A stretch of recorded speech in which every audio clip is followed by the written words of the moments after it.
Gente, hoje eu queria compartilhar com vocês uma palavra muito especial. Eu queria que vocês abrissem a Bíblia de vocês no livro de Ruth. Hoje nós começamos uma nova série na nossa igreja, a série chamada Deus Invisível. O Deus Invisível. Nossa, que arte bonita, legal.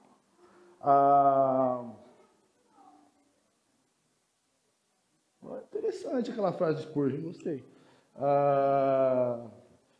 Quando a gente olha para a história da narrativa bíblica, a gente se depara com muitos momentos em que Deus fala com o seu povo. Muitos momentos em que Deus se revela, se mostra por meio de ações, por meio de visitações, o famoso anjo do Senhor.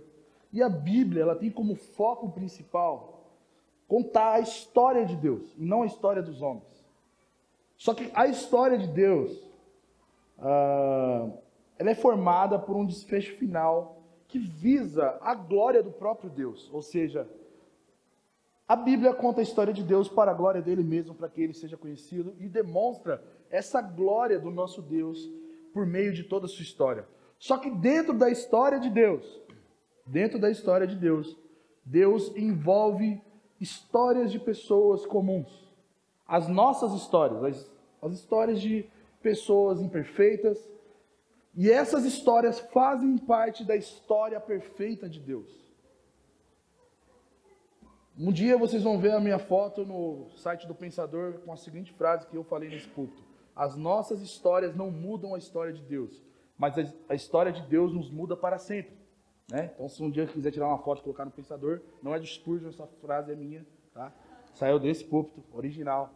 E aí é muito interessante a gente pensar dessa forma, que Deus, na sua soberania, na sua graça, Ele chama pessoas para fazer parte da sua história, não anulando a história dessas pessoas, mas usando da história dessas pessoas para fazer parte da história de Deus. E essa série, Deus Invisível, visa focar nas histórias de Deus por meio dessas pessoas que não parecem ter histórias com Deus, mas Deus está na história delas. Essas pessoas que normalmente são ordinárias, são pessoas que são esposas, mães, viúvas, pessoas comuns, em um momento comum da vida delas, que parece que não tem nada para contar sobre Deus, mas em todo o tempo Deus esteve na história dessas pessoas. E Ruth é uma dessas histórias. A história de Ruth é uma história muito especial, uma história cheia desses momentos e desafios, mas em todos esses desafios é possível ver a mão do Senhor. Veja bem, o livro de Ruth, você não vê Deus aparecendo para Ruth falando: saia da terra que você está e vá para a terra que eu vou te mostrar. Você não vê Deus ressuscitando os maridos de Noemi, de Ruth e de Orfa. Você não vê nada extraordinário, nada miraculoso, mas Deus está nessa história. E é muito legal porque muitas vezes as nossas histórias são muito parecidas com essa. Nós não vemos nada de anormal, nada de sobrenatural, ninguém anda sobre as águas, ninguém vê mar se abrir, ninguém vê coluna de fogo, mas a nossa história está recheada e guiada pela história de Deus. E eu queria que nós refletíssemos sobre isso hoje. A história de Ruth é uma história em que nós temos desafios, nós temos lutas, nós temos lutos, nós temos falta de esperança, nós temos amor, nós temos romance, nós temos redenção, nós temos graça de Deus sendo aplicada e comunicada por meio dessa história. E quando nós olhamos para o capítulo 1, nós vamos andar um pouquinho sobre o livro de Ruth. A história de Ruth não começa com Ruth, mas começa com uma família, um casal com seus 2 filhos. Versículo 1 diz assim para nós, que na época em que os juízes governavam, houve fome na terra, por isso um homem de Belém de Judá foi morar por um tempo na terra de Moabe com sua mulher e os seus 2 filhos. Quem era esse cara? O nome dele é Elimeleque e sua esposa era Noemi, e eles tinham 2 filhos, Malom e Quilion. Nós vemos isso no versículo 2, o nome da esposa e dos filhos. Quando a gente olha para esse contexto E aqui eu vou tentar ser bem contador de história hoje. Quando a gente olha para esse contexto da história dessa família, ou da história que envolve a história de Ruth, existia um contexto de fome e escassez na terra dos hebreus, na terra de Israel. Israel, que era governada por juízes, ou seja, não tinha uma dinastia ou uma monarquia estabelecida, eram estabelecidos juízes de acordo com a vontade de Deus, de acordo com a necessidade de Deus julgar o povo para que o povo se arrependa. Nesse contexto de muitas instabilidades políticas, para ajudar, houve fome na terra de Israel. E o que acontece com essa família? Quando eles veem que está com fome, está sem alimento na terra, eles pegam suas coisas e mudam para Moabe, que é uma terra próxima ali das regiões de Israel, que era uma região muito montanhosa. Para quem não sabe onde fica, qual que é a história de Moabe, Moabe vem lá da ideia do momento em que Ló ele tem filhos com suas filhas e se estabelece no lugar oposto do lugar que Abraão tinha escolhido lá em Gênesis. Então Moabe era esse lugar que foi escolhido por Ló por conta da beleza que tinha naquele lugar, dos pastos, por conta de ser um lugar extremamente cheio de lençóis e muitos rios, muitos riachos para plantação. Então era um lugar extremamente estável e até bonito de se ver, porque ali é onde tinha uma boa agricultura, um lugar que tinha um clima mais úmido e até melhor para a perspectiva dessa família que estava em um lugar de fome e escassez. Essa família se muda para a terra de Moabe e eles permanecem em Moabe por muito tempo. Até o momento em que Elimeleque, que era o marido que pegou sua família e se mudou para Moabe, ele morre. É isso que vai falar para a gente no versículo 3. Elimeleque, que era marido de Noemi, morreu e deixou somente Noemi com seus 2 filhos. Ou seja, tem agora uma viúva e 2 filhos, que estão numa terra que não é deles, mas era uma terra boa, uma terra de oportunidade, uma terra em que eles poderiam se estabelecer, eles teriam alimentos e até aí tudo bem. Só que os filhos de Noemi se casam com 2 mulheres de Moabe, ou seja, eles eram judeus, eles eram do povo de Israel, saem da sua terra, saem da terra prometida, vão para Moabe, se estabelecem em Moabe e eles se casam com mulheres que não eram do seu povo. Uma delas era Ruth e a outra era a Orfa, e é isso que nós vemos no versículo 4. E eles viveram ali por quase 10 anos, conforme diz as Escrituras. Só que depois desses quase 10 anos, Noemi, que já tinha perdido seu marido, se depara com algo muito pior, que é perder os seus filhos. Então Noemi tinha perdido o marido, estava em uma terra estrangeira, seus filhos se casam e de repente seus filhos morrem. A catástrofe se cruza com a história de Noemi. Os filhos de Noemi morrem e o que acontece, gente? Noemi fica sem ninguém naquela terra. Imagina a gente olhar para um contexto em que a gente está fora da nossa terra natal, fora dos amigos de infância, fora da nossa família. Estamos morando em um lugar extremamente distante na perspectiva do seu tempo, porque nós não tínhamos carros, nós não tínhamos algumas tecnologias que nós temos hoje. Imagina que essa família está num lugar distante de tudo e essa mulher perde a melhor e mais próxima referência de contato, afeto, amor que ela poderia ter, que eram os seus filhos e o seu esposo. Noemi, ela fica viúva, mas além de ficar viúva, ela fica sem seus filhos que cuidariam da sua viuvez. E gente, quando a gente olha nos tempos bíblicos para uma viúva, ser viúva nos tempos bíblicos talvez seja muito diferente da nossa realidade hoje, que de alguma forma criou-se a ideia de que a mulher pode lutar pelo que é seu, que a mulher pode arrumar um emprego e pode fazer muitas coisas. No caso de Noemi, quando ela se torna viúva, ela sofria graves consequências pela morte do seu esposo.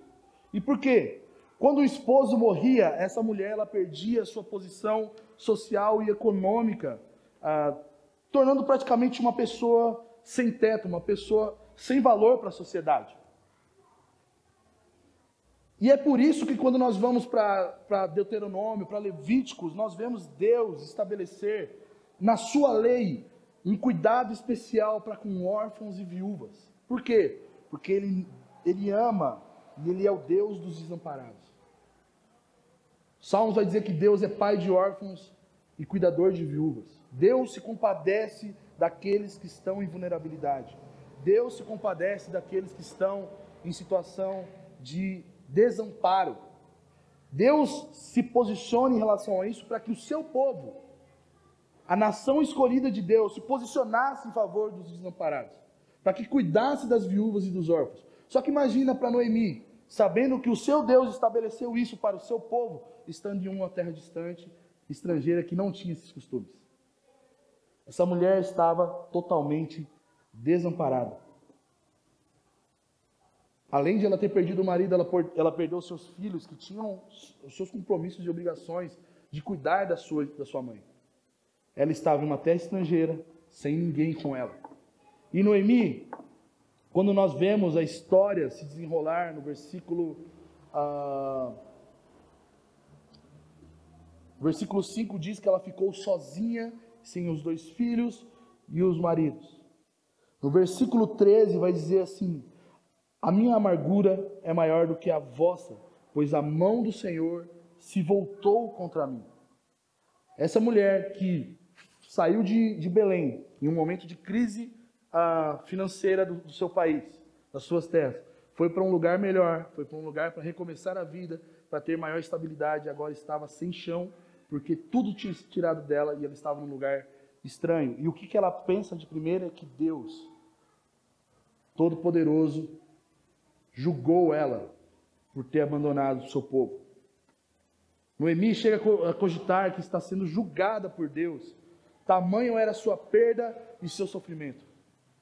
Para Noemi, o que estava acontecendo com ela naquele momento de desamparo, de abandono, de perda, de luto, era a mão do Senhor indo contra Noemi. Noemi via a situação difícil da sua vida e a sua história, mas ela não conseguia entender que mesmo em situações difíceis, a mão do Senhor a mão do Senhor opera o seu propósito maior sobre as suas situações e suas adversidades. E hoje eu queria começar essa pregação falando sobre isso, sobre o Deus que está por trás de todas as circunstâncias. Essa pregação visa falar sobre o Evangelho de Deus no livro de Ruth, e essa vai ser a primeira parte dessa pregação. Nós vamos falar mais sobre o livro de Ruth na próxima semana. Não é uma série sobre Ruth, tá? É uma série sobre histórias que visam mostrar Deus de uma maneira invisível, mas eu queria que nós focássemos hoje na primeira parte dessa pregação, mostrando a providência de Deus e o cuidado de Deus para com os seus. Então nós temos esse cenário, uma mulher que muda da sua terra, muda do seu lugar de segurança por causa de uma crise e vai para um lugar distante. E nesse lugar distante, ela achando que estava tudo bem, depois de algum tempo, ela sofre com a catástrofe da morte dos seus filhos e do seu esposo, se tornando desamparada. E quando nós olhamos para a história de Noemi, como nós podemos ver a nossa história? Muitas vezes, a gente olha para coisas que acontecem nas nossas vidas e achamos que Deus não está lá. Nós temos, de certa forma, uma convicção de que Deus nos abandonou em meio aos nossos sofrimentos. Deus nos deixou para sofrer. Deus deixou a gente curtindo a dor e curtindo na dor.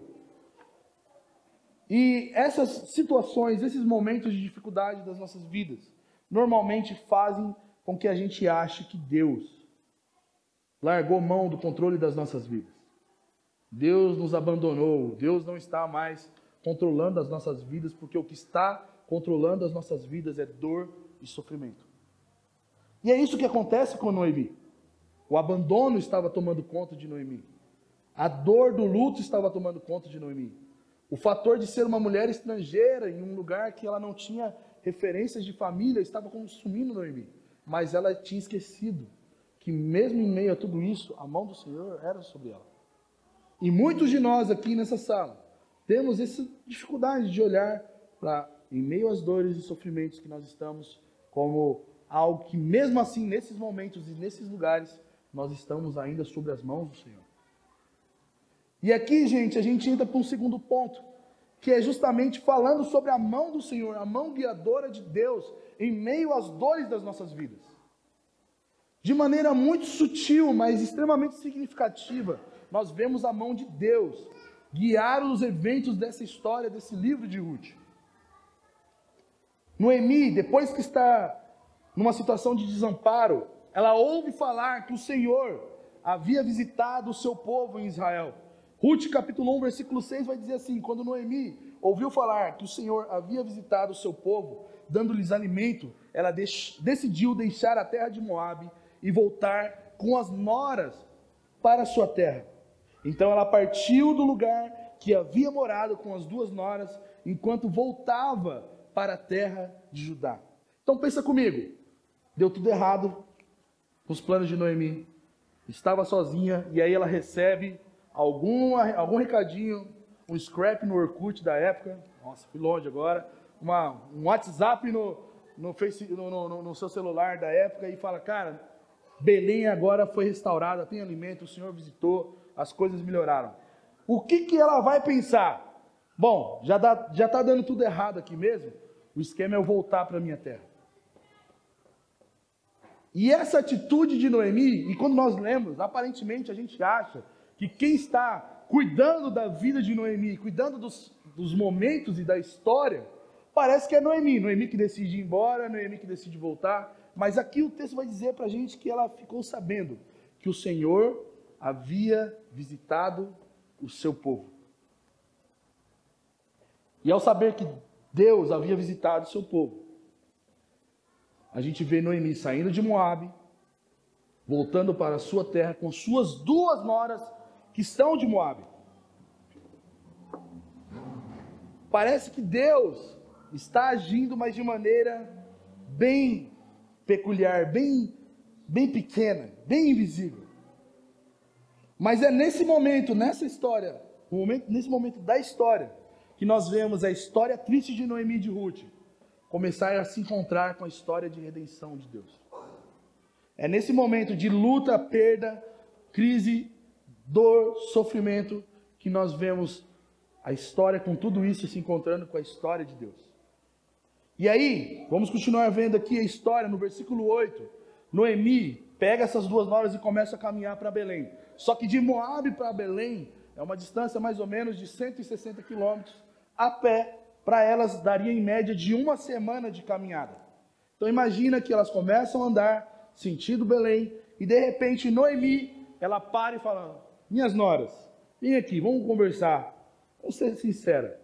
Vocês saíram de Moabe, vocês vieram comigo, está todo mundo chateado, todo mundo viúva aqui, né? Não tem mais o que fazer. Vocês estão saindo da terra de vocês, onde vocês têm seus pais, onde vocês têm seus deuses, onde vocês têm seus amigos, onde vocês têm conforto, vocês têm abrigo, estão abandonando tudo isso para vocês irem comigo para uma terra estrangeira. Isso não está certo. Faz o seguinte, versículo 8 diz assim: ide e voltai, cada uma para a casa de sua mãe, e o Senhor seja bondoso convosco. E o que Noemi está dizendo aqui para essas mulheres, além de voltar para a casa das mães, Noemi está dizendo para elas: olha, vocês foram extremamente bondosas comigo. Vocês, no momento de perda dos meus filhos e do meu esposo, vocês estiveram comigo. E essa demonstração de companheirismo demonstra a bondade do Senhor sobre a minha vida. E quando ela usa a palavra bondade, que a palavra recebe no hebraico, ela está falando que essa bondade que foi demonstrada sobre mim, seja demonstrada pelo Senhor, que é totalmente bondoso, e dê para vocês estabilidade, um novo recomeço, um novo marido. Porque se eu voltar para Belém, me casar e ter outro filho, vocês são mulheres e o meu filho vai ser um bebê. Vocês não vão esperar o meu filho bebê se tornar um homem para que vocês se casem. Então voltem para a casa de vocês. Noemi está falando para que elas voltassem para o lugar de acolhimento e de orientação para uma nova jornada da vida delas. que era a casa dos seus pais. E normalmente, principalmente quando ela invoca a ideia da casa de sua mãe, ela está falando justamente sobre a ideia da orientação e da preparação dessas mulheres para encontrar um novo romance, um novo casamento, uma nova vida com um novo parceiro. Então Noemi está sendo misericordiosa com elas, porque sabia o que era viver em terra estrangeira, sem ninguém para ampará-las. E ela não queria que isso se repetisse na vida dessas duas mulheres, que era Ruth e Orfa. Em meio a todos esses choros e despedidas, uma das noras, de primeira ela fala, não, vou ficar com você, que é órfã, vou ficar com você, a gente vai junto, mas Noemi falou, não vai dar certo isso aqui, gente, fiquem para cá e tudo bem. E aí órfã, bom, calculou bem ali a situação, realmente, sou nova, talvez não tinha nem filhos, posso viver minha vida aqui em Moabe muito bem. E aí, órfã, ela volta para a casa de seus pais e volta para Moabe, no meio dessa trajetória para Belém. Só que uma mulher, Ruth, fica com sua sogra em caminho para Belém. E isso é muito legal, porque nesse momento, elas olham para essa situação e falam assim, poxa, a sua concunhada foi embora, que é o versículo 17. Aliás, versículo 15, diz assim, a tua concunhada está voltando para o seu povo e para os seus deuses. Volta também com ela, Ruth. E aí Ruth solta a mais bela frase, a melhor declaração de amor que é utilizada em casamentos e votos, inclusive foi o que eu ouvi da minha esposa nos meus votos, que é a ideia do seu Deus será o meu Deus, o seu povo será o meu povo, que está aí no versículo 16 dizendo assim, mas Ruth respondeu, não insistas comigo, para que eu te abandone e te deixe de seguir-te, pois aonde quer que fores, irei. E onde quer que ficares, ali ficarei. O teu povo será o meu povo, e o teu Deus será o meu Deus. Onde quer que morreres, ali também morrerei e serei sepultado. Que o Senhor me castigue se outra coisa, que não seja a morte me separe de ti. Veja bem, esse texto é maravilhoso. É um texto que demonstra amor, aliança, compromisso em companheirismo. Quando ela fala de onde Noemi fosse, Ruth iria. Fala sobre aliança e a persistência em fazer parte do seu relacionamento. Quando ela fala assim, você ficar em um lugar, eu também vou ficar. Ela fala também sobre uma ideia de pertencimento para Noemi, de que o povo de Noemi será o povo de Ruth, mesmo que elas fossem extremamente opostas. E ainda ela vai dizer uma frase que ainda é muito mais profunda, o seu Deus será o meu Deus.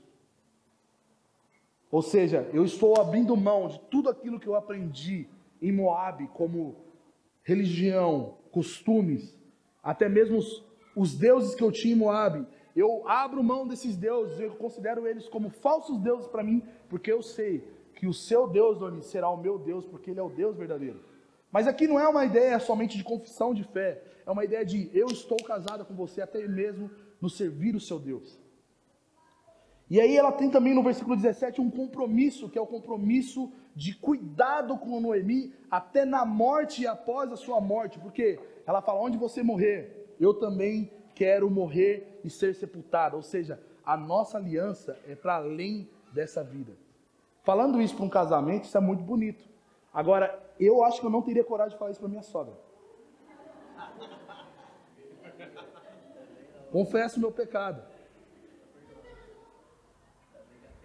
Só que Ruth está falando isso para a sogra dela. Olha o nível de aliança e compromisso que essa mulher estava se envolvendo com a sogra. Vou tomar uma água. Ainda bem que a tia não assiste.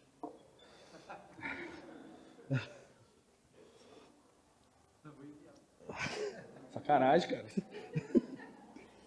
Gente, isso foi usado num nível de relacionamento que talvez não era nem obrigação de Ruth. Não era obrigação de Ruth ter nenhum tipo de aliança ou compromisso de cuidado com Noemi. Mas o amor que Ruth tinha por Noemi era tão grande, tão intenso, que ela estava disposta a abrir mão de tudo o que ela disse para caminhar com Noemi. Isso também demonstra a realidade de que Deus, na sua soberania, no seu amor, fez com que alguma coisa brotasse no coração de Ruth para que ela dissesse: o seu povo, os descendentes de Abraão, agora serão o meu povo. No momento mais difícil e sensível da vida dessas duas mulheres, Ruth traz a maior das declarações, acho que a declaração de amor mais bela das Escrituras. Nós vemos um voto de permanência, um voto de fidelidade vindo à tona. E aí, gente, persistência, ela não é medida e nem evidenciada em dias bons. A permanência, a persistência, ela não é medida quando todas as coisas estão dando certo. Elas não são evidenciadas. Olha, realmente essa pessoa está permanecendo.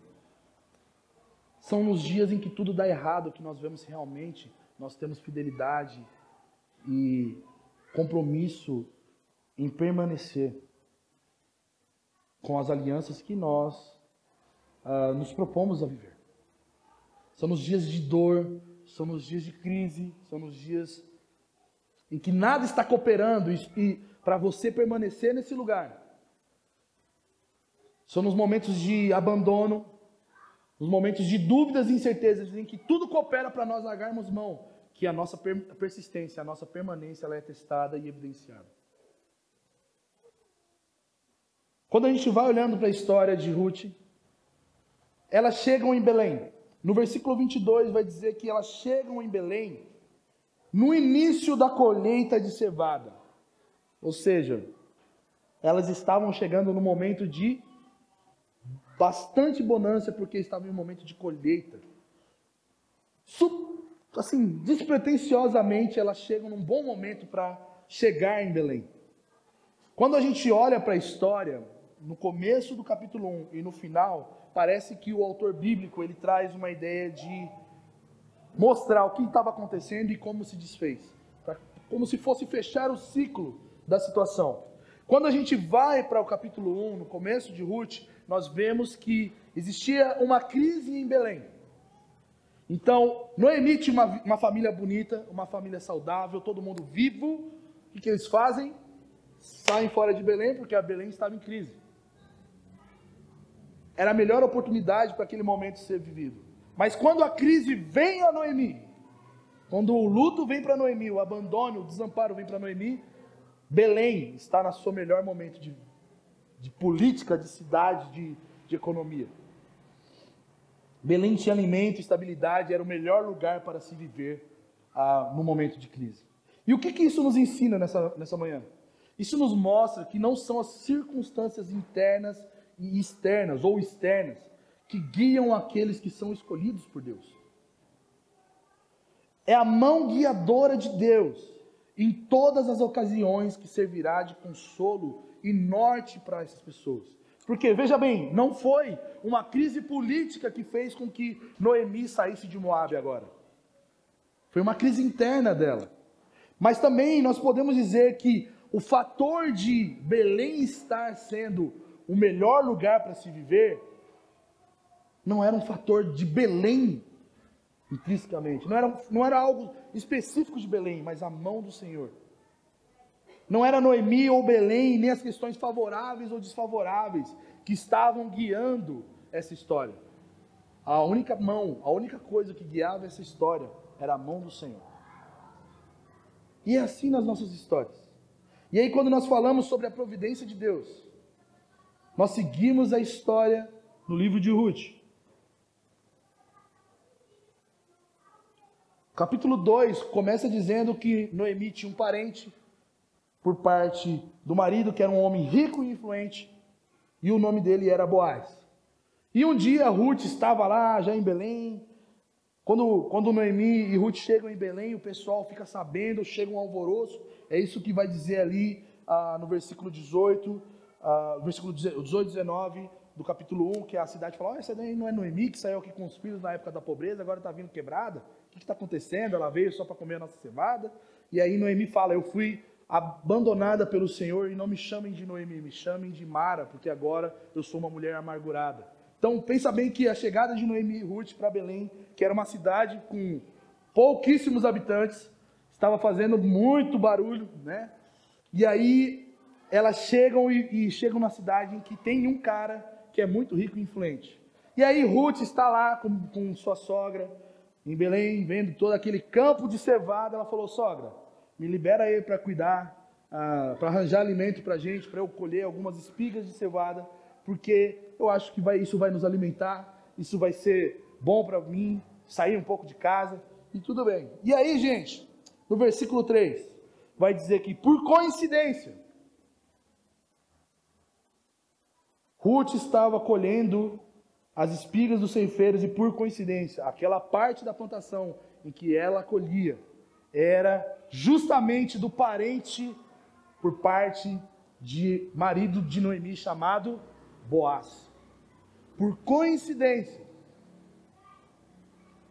ela para em um campo especial de alguém especial, alguém da família do seu ex-sogro.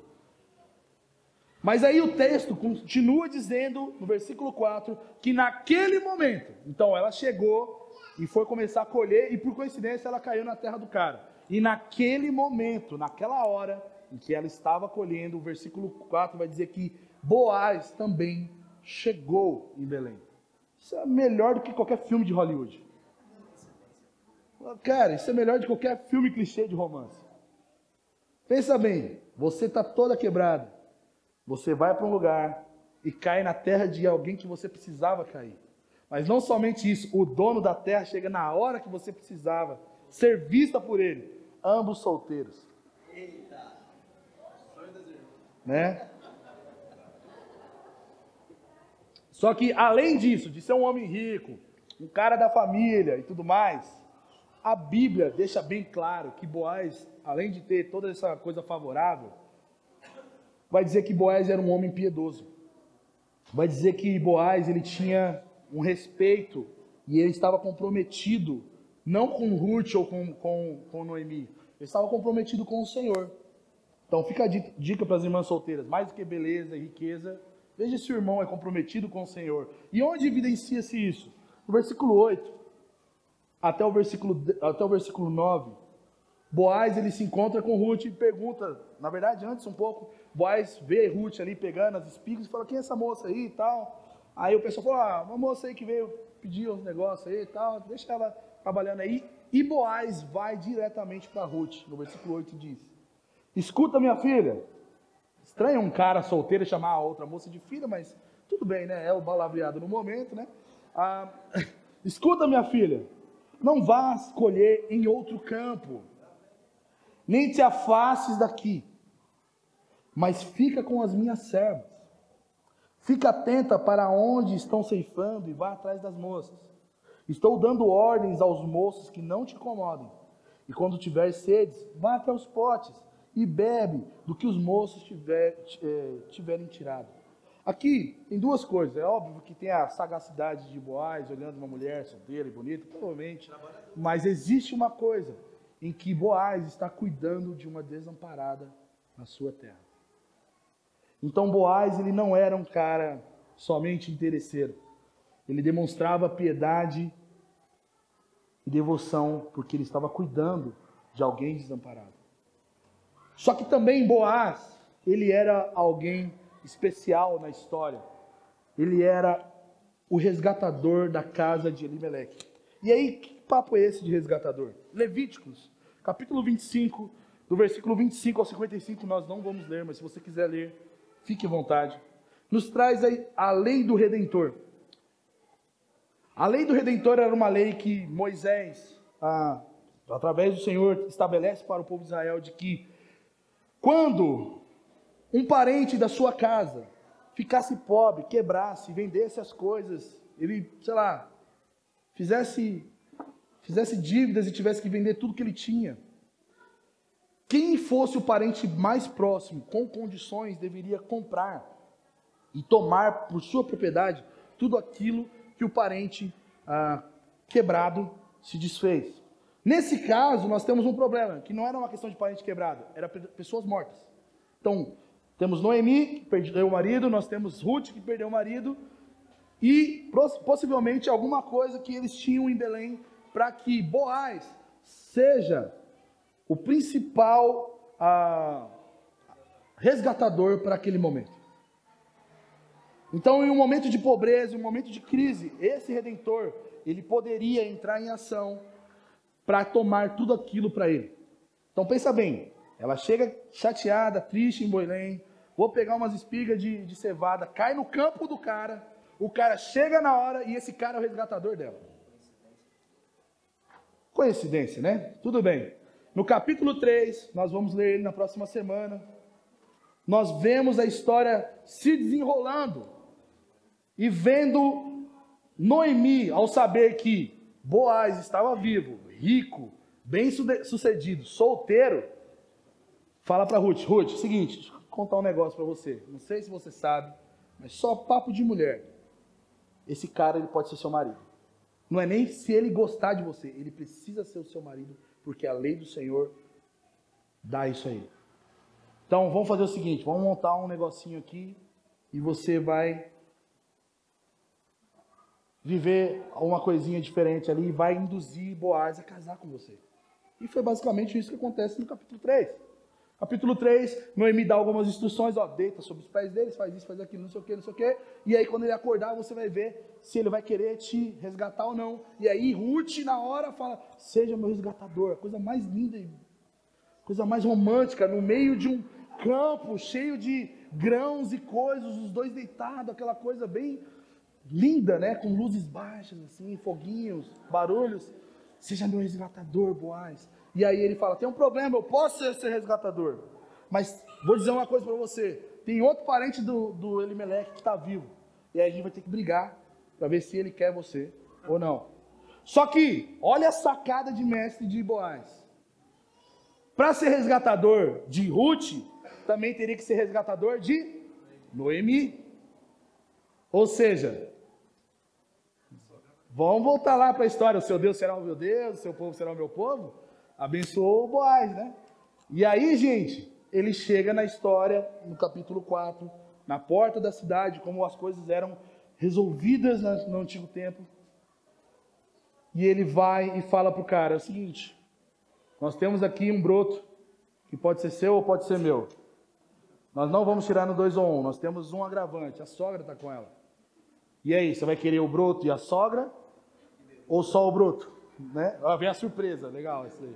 E aí ele falou, bom, o broto eu quero, mas a sogra não, então deixa comigo. E Boaz se casou com Ruth e levou Ruth e Noemi para essa história. Parece uma história de romance, uma história engraçada, uma história cômica, uma história triste. Mas é nesse momento que nós vemos a história amargurada de Noemi e de Ruth entrar na história de Deus. Após Ruth convencer Boaz de casar com ela, Boaz vai à briga, como nós falamos. Quando nós vemos Boaz ganhar a causa diante desses homens da cidade, no capítulo 4, e tomar Ruth como sua esposa, nós vemos uma coisa muito bonita acontecendo dentro dessa história. Por quê? No versículo 9 do capítulo 4, diz assim, então Boaz disse aos anciãos e a todo o povo, hoje vocês são testemunhas de que eu adquiri de Noemi tudo que pertenceu a Elimeleque, a Quilion e a Malom, ou seja, tudo que era de Elimeleque e seus filhos agora são meus. Inclusive, no versículo 10, eu também adquiri o direito de ter como esposa a Moabita Ruth. Pensa bem, uma mulher estrangeira, fora da aliança de Deus, alguns momentos até odiada pelo povo de Deus, uma mulher estrangeira vindo para uma terra distante da sua terra, casando-se com um homem rico, mas não somente isso, um homem descendente da promessa do Messias. A moabita, que não tinha nenhuma relação com a história de Israel e nem com a história do Messias, agora é inserida na história da redenção quando ela se casa com Boaz. Olha a declaração que nós vemos em Ruth, capítulo 4, versículo 11. Quando o povo e os líderes, os anciãos da cidade falam sobre ela. Vai dizer assim: e todo o povo e também os líderes que estavam na porta disseram: nós somos testemunhas disso, Boaz, que o Senhor faça com essa mulher, que está entrando na sua família, como fez com Raquel e Leia. Quem era Raquel e Leia na história das Escrituras? A mulher, as esposas de Jacó, o patriarca da fé. Ou seja, o que Deus fez com as mulheres do patriarca, que seja feito com essa moabita. Mas não só isso. Olha o que o texto vai continuar dizendo. Que juntas edificaram a casa de Israel. Ou seja, que Deus abençoe essas mulheres. Abençoe Ruth como abençoou essas mulheres. Mas não somente isso, que ela faça parte agora da construção da casa de Israel, da edificação e da construção de um povo para Deus. Olha bem.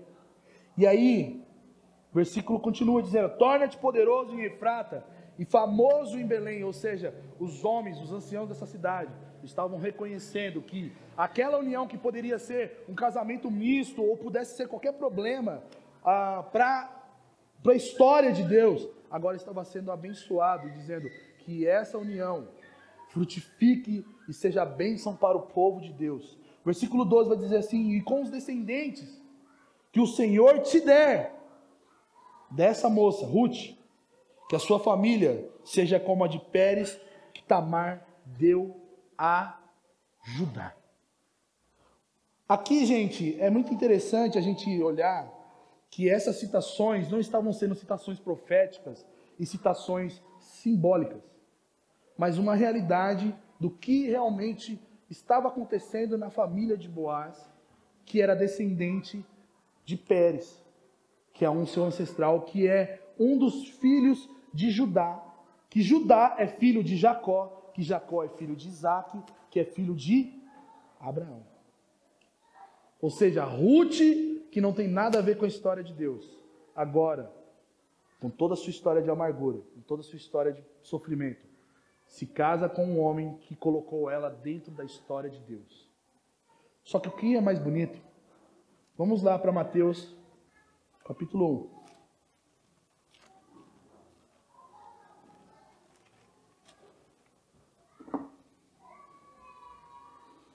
Versículo 5.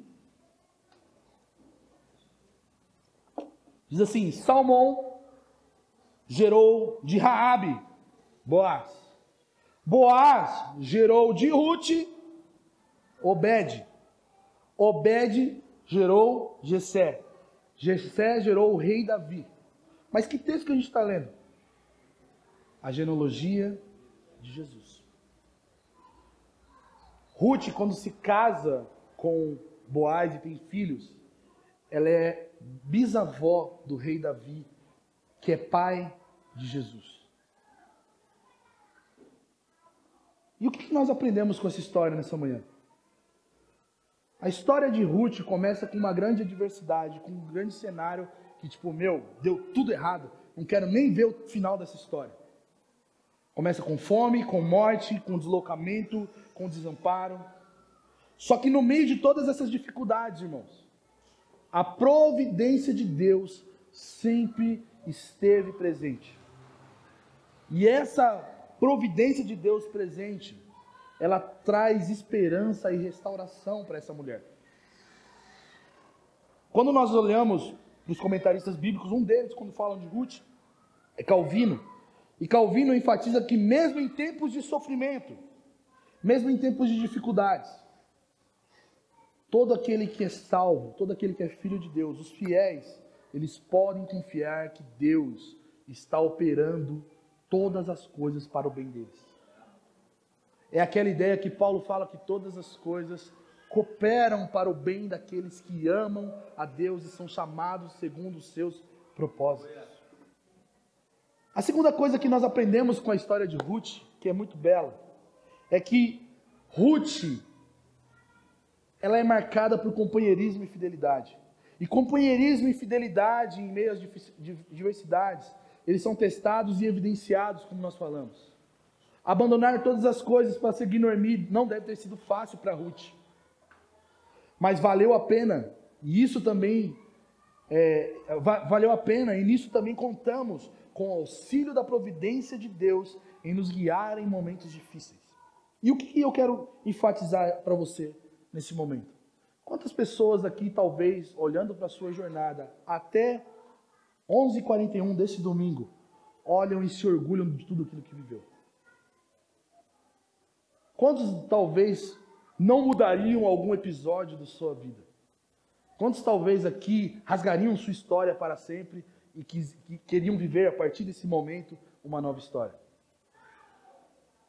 Agora, muitos de nós cantamos uma nova história Deus tem para mim. A nova história que Deus tem para nós não é a nossa história, é a história dele. Porque a nossa história, ela é corrompida pelo pecado. E ela sempre vai ter a corrupção do pecado marcada nela. Mas a história de Deus é perfeita. E Ele usa a nossa história para entrar dentro da história dele, para cooperar para o plano e a história perfeita que vai se desenrolar no retorno glorioso de Jesus. Nós, irmãos, com todas as nossas dores, com nossos pais excelentes ou deficientes na nossa criação, com riquezas ou pobrezas, com conquistas ou derrotas, com abandonos, com dores, com tudo que você e eu já vivemos, nós não vivemos mais à margem dessa história que nós vivemos. Nós estamos inseridos na história de Deus. E isso não é porque a nossa história é muito triste, Deus falou, poxa, preciso dar um jeito. É porque Deus quer. Porque Deus sabe aonde Ele deve chegar. A história de Deus não é um remendo que uma hora, poxa, se Ruth não casasse eu tinha que trazer órfão. Não, Deus sabe o que está fazendo, gente. Deus fez com que todas as coisas que acontecessem nessa história de Ruth cooperassem para que Ruth fosse uma ancestral, algumas vozes de Jesus. Você acha que Deus que fez tudo isso não sabe o que está fazendo com as nossas vidas? E é isso que eu queria consolar você nessa manhã. A sua história não define a sua história. A história de Deus define a nossa história. Ruth poderia ficar amargurada, mas Deus, em sua soberania, em sua providência, fez com que a amargura se tornasse em riso. E é belo quando nós finalizamos o livro de Ruth, as mulheres quando falam sobre o filho de Ruth para Noemi, porque aí temos aí um bom negócio, né? Os filhos de Ruth ficam para Noemi. E as mulheres, elas falam assim, no versículo 14 do capítulo 4. Bendito seja o Senhor que hoje não te deixou sem resgatador. Que o seu nome se torne famoso em Israel. O menino vai restaurar a tua vida e te consolar na sua velhice. Pois ele é filho da tua nora que te ama e o deu à luz. Ela é melhor do que 7 filhos para ti. Às vezes nós não entendemos os desdobramentos das coisas que Deus faz com a gente. Às vezes a gente não entende porque nós nascemos na família que nós nascemos, tivemos os pais que nós tivemos, passamos pelas dificuldades que nós passamos, os abandonos, as decepções que nós passamos, mas Deus sabe o que Ele fez e o que Ele vai fazer. As coisas não estão fora do controle de Deus. Mesmo que tudo pareça que Deus até mesmo está jogando contra você, todas as coisas cooperam para o bem daqueles que amam a Deus e são chamados segundo o seu propósito. O que o livro de Ruth nos ensina? O que a história de Ruth nos ensina? A providência de Deus é um poderoso lembrete de que Deus está ativamente envolvido em nossas vidas, nos guiando, nos provendo e cumprindo o seu plano redentor a todos aqueles que Ele salvou. Meu querido e minha querida, se você é um salvo, não importa a sua história, importa que Deus te salvou. Importa que Deus te resgatou. Importa que Deus te chamou antes mesmo de você saber que você seria chamado por Deus. Ele nos envolveu na sua história e Ele está cumprindo a sua história quando nós estamos envolvidos nela. E quais são os passos práticos que nós aprendemos nessa manhã? Duas coisas que nós precisamos fazer. A primeira delas é que nós devemos confiar na soberania de Deus em todas as circunstâncias que nós vivemos. Nós precisamos reconhecer que Deus está sempre trabalhando, mesmo quando não entendemos plenamente os seus caminhos. É aquilo que nós sempre sabemos e não nos esquecemos, mas é o consolo para nós essa manhã. Os caminhos do Senhor são mais altos do que os nossos caminhos. A forma como Deus arquitetou a sua história, nós muitas vezes não vamos entender, mas a história é dele. E se Deus é bom e Deus é perfeito, Ele sabe dar um bom final para a sua história. A coisa mais importante é saber, nós estamos inseridos nessa história. Se nós estamos inseridos nessa história, o que nós devemos fazer a partir de agora é confiar que Ele sabe como vai nos conduzir até o final da história dele. A segunda coisa que nós aprendemos com essa história de Ruth é que nós precisamos ser perseverantes em meio aos caos e às adversidades que acontecem em nossa vida. A gente deve entender que as coisas ruins que acontecem conosco não são meros incidentes. Mas que esses incidentes, essas catástrofes que acontecem conosco, um dia resultará em uma glória ao Deus Todo-Poderoso e triunfo eterno para aqueles que perseveram e esperam nesse Senhor que está escrevendo toda a nossa história. Eu sei que temos traumas, eu sei que nós temos dores, eu sei que nós temos dificuldades, eu sei que agora, nesse momento, talvez você e eu estamos vivendo esse caos que a gente não consegue ver a mão de Deus, mas a mão de Deus está lá. Estava lá quando, por ocasião, por coincidência, Ruth caiu no campo de Boaz. Estava lá quando o Senhor visitou a cidade de Belém, quando nem Ruth nem Noemi estava lá. Às vezes nós achamos que nós somos a causa do milagre que Deus faz, quando na verdade a causa do milagre sempre será Deus. Nós não somos o objeto que Deus se move para nos agradar. Deus agrada a Ele mesmo e nós somos abençoados quando Ele se agrada de tudo aquilo que Ele está fazendo. Ser participante da história de Deus é um presente que Deus nos dá, irmãos. E esse presente é muito similar à história de Ruth e à nossa história. Porque nós, da mesma maneira que Ruth era estrangeira, de um povo maluco, nós também somos estrangeiros, somos malucos, somos problemáticos. Às vezes nós nem temos tanta simpatia pela história de Deus assim, mas de repente o seu amor leal, a sua graça e a sua soberania, a sua providência nos captura e nos envolve na sua história. Ruth era de uma linhagem aleatória e agora ela é contada na genealogia de Jesus. Nós somos de uma linhagem extremamente aleatória. A real é que nem judeus nós somos, se fosse para pensar assim. Mas na semana passada eu não estava aqui, mas eu ouvi a pregação.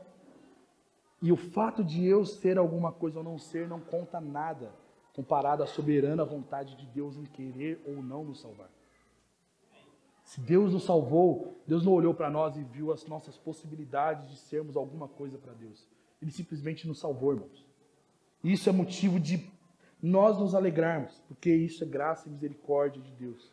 É a soberania e a providência de Deus no meio das nossas histórias. Eu queria que você ficasse de pé no seu lugar.